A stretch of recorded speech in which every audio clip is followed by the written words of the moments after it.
welcome back and welcome to another top 10. Now, a couple of weeks ago I brought you my top 10 favourite books by my favourite authors. So of all the books a particular author has written, I told you which one was my favourite, and that was for sort of adult authors. And so today I bring you my top 10 books by my favourite YA and middle grade authors.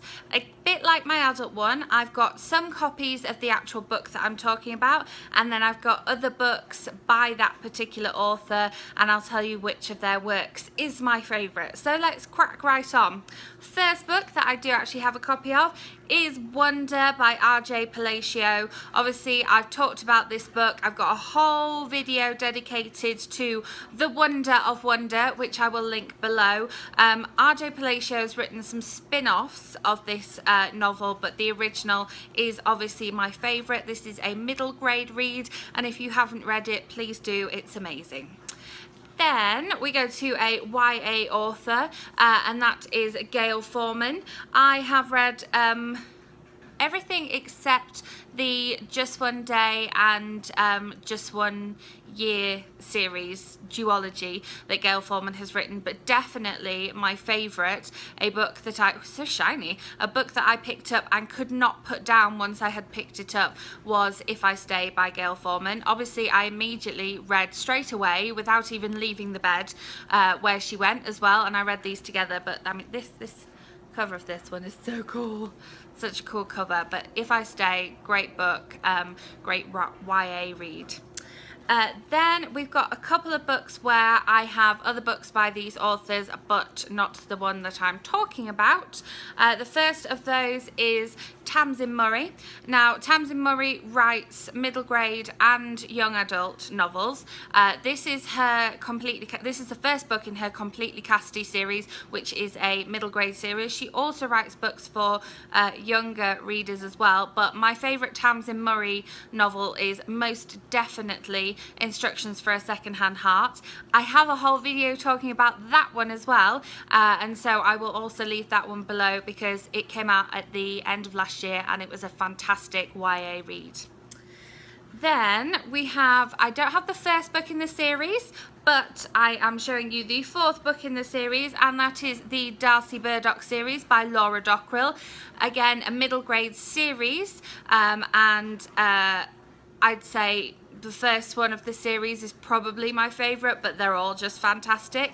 The first one is just Darcy Burdock. Second one is Darcy Burdock Hi So Much. Then we've got Darcy Burdock Sorry About Me. This is the fourth book, Darcy Burdock Oh Obviously. And the fifth book has just come out, and that is Darcy Burdock Angosaurus Rex. So I'm going to try and get myself a copy of that one when I'm back in the UK, but the Darcy Burdock series, definitely one of my favourite middle grade reads. Then back to YA again. We've got a couple of authors that work in collaboration together, and that is Rachel Cohen and David Levithan. This is Naomi and Eli's No Kiss List. I wasn't a massive fan of this book, but Dash and Lily's Book of Dares and the follow-up companion, whatever you want to call it, The 12 Days of Dash and Lily, are both fantastic reads. Dash and Lily's Book of Dares was my first read of this year, and it was an amazing read to start with, so definitely recommend that one. Then, of course, no list of YA favourite books and authors would be complete without a visit to John Green. This is John Green's Looking for Alaska, which was his first novel. And my favourite John Green novel, however, is definitely Paper Towns. I listened to it on audiobook, and I re-listened to it just before going to see the film, just like I did reread The Fault in Our Stars before going to see the film. And I love both the book and the film. I really recommend it as a read. It was a nice quick read and one of those that I wanted to carry on once I'd started. Then another YA author I love is Robin Talley. This book is As I Descended by Robin Talley. You'll have seen this in a library book haul that I did. But my favourite Robin Talley book is definitely the first one that I read by her, which I think was her debut, Lies We Tell Ourselves. It's about a girl who starts at she's the first, they're the first group of students that start at a formerly segregated high school in America, and they're the first black students there, and then she finds a friend, and it's just the most amazing read. Lies We Tell Ourselves, absolutely fantastic. Then I have obviously a book which I just don't have any copies of any of her books, and that is the Geek Girl series by Holly Smale. The reason I don't have copies of these books is because when I buy the copy of the book, it goes into school, because there is always a waiting list for it as soon as a new Geek Girl comes out. In fact, the last 2 Geek Girl reads, there was a kind of novella and a full Geek Girl book. I didn't read by myself. I had to read out loud with a group of other children at my school. They loved it so much, and I would just recommend any book in that series, but start at the beginning, work your way through. Fantastic.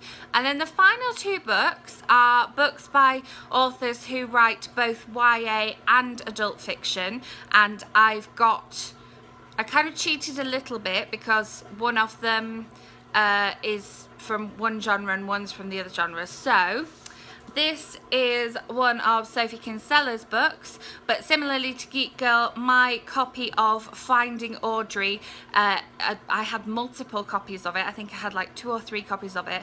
They're all in school, and so I don't own a physical copy. I listened to it on audiobook and then subsequently read it with some children in school as well, so I don't have a copy of Finding Audrey. This is Sophie Kinsella's Adult Shopaholic series, but her YA book Finding Audrey is fantastic and features Starbucks heavily, which is always good. And then the reverse of that, here I have a copy of Fangirl by Rainbow Rowell, and this one is her YA novel, probably the one she's best known for. But my favourite Rainbow Rowell novel is actually Attachments, which is the first Rainbow Rowell novel that I read. Despite the fact that I had this one, I had Attachments from the library, and I ended up reading that first, and it actually took me until the end of last year to read Fangirl, even though I've got this beautiful edition. Fancy edition, but Attachments is definitely my Rainbow Rowell novel. It's an adult novel, but she's more known for her YA and this one in particular. So that's kind of a slight cheat at the end there, because it's not the YA novel that's my favourite novel by that author, but she is more known for her YA writing. And there you have it. That is my top 10 YA and middle grade books by my favourite YA and middle grade authors. I hope you enjoyed this video. If you did, give it a like, and if you're not already subscribed, please do click the subscribe button. I'd love to have you on board. I will have another video for you soon, so I will see you then. Bye.